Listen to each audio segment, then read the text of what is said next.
Seconds away from Queen City Confessions, but first, we got some big traffic news. We do.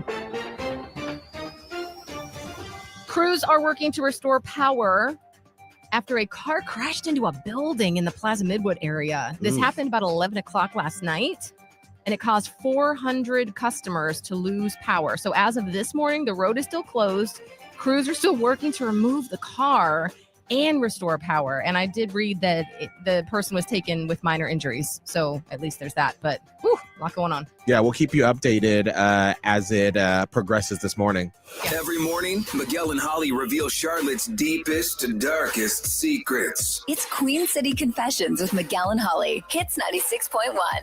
If you want to get your confession in and remain anonymous, text us with the word hits and your message and send it to 96893. Here's the first Queen City confession.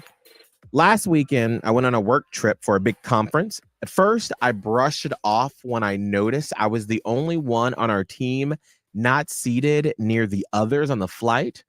But then every night when we had free time, my coworkers all said they were going back to their rooms to sleep. So I did the same. But the next morning at the conference, they all showed up hungover. Turns out they had gone out without me. Every night. I haven't asked them about it, and maybe I never will, but I can't stop thinking, why don't they want to hang out with me? Well, this is a delicate one. Yeah. Either they're all of them mean jerks and you don't need that negative energy in your life and you just get some good night's sleep. Or, I mean, you could truly be part of the problem. You could. I mean, I'm not saying for sure. But it might be you. I just take it as you don't want to hang out with them messy folks anyway. You there to do a job. You there to get your money, to get your bag. You ain't trying to socialize with these people because they're not writing your checks. No, exactly right. So just do your own thing. And one hard lesson, not everybody's going to be your friend. And that is okay. I know. We all don't have like BFFs in the workplace, you know. Here's another Queen City confession. I love my sister-in-law. But if she sends me one more picture of her kids, I might lose it. She sends photos every single day, sometimes multiple times a day, of her 8 and 12-year-old doing the most basic things, eating cereal, sitting on the couch. I get that when they were babies, it was cute, but they're not little anymore. I don't want to hurt her feelings, but I've just started muting her text.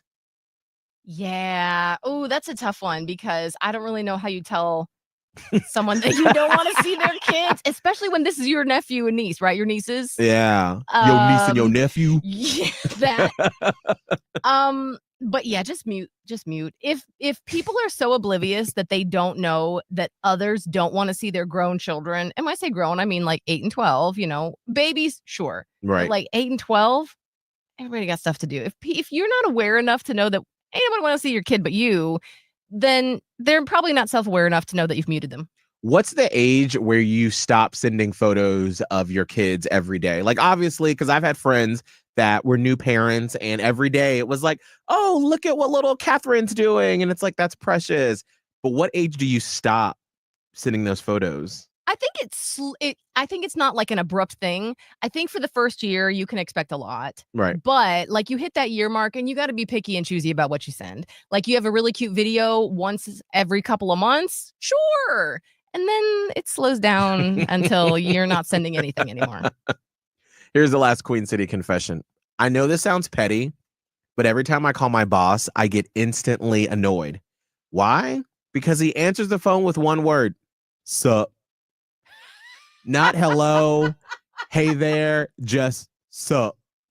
Every single time. It feels so weirdly casual and cringy, like I'm calling a frat bro, not my manager. I was just going to say, was he the president of his fraternity? Well, here's the problem.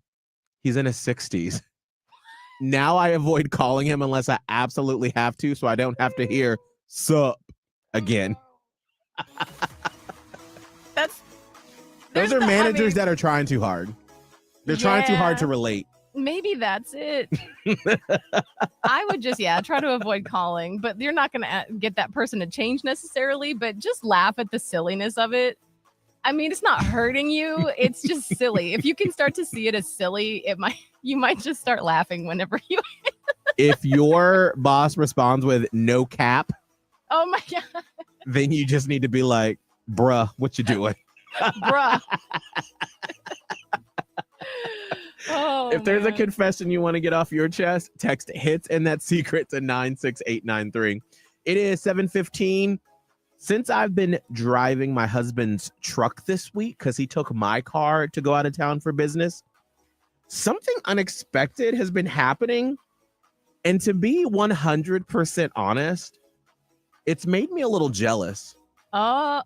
And I ain't been jealous like this in a minute. I got to tell you what I have been experiencing in this man's truck next.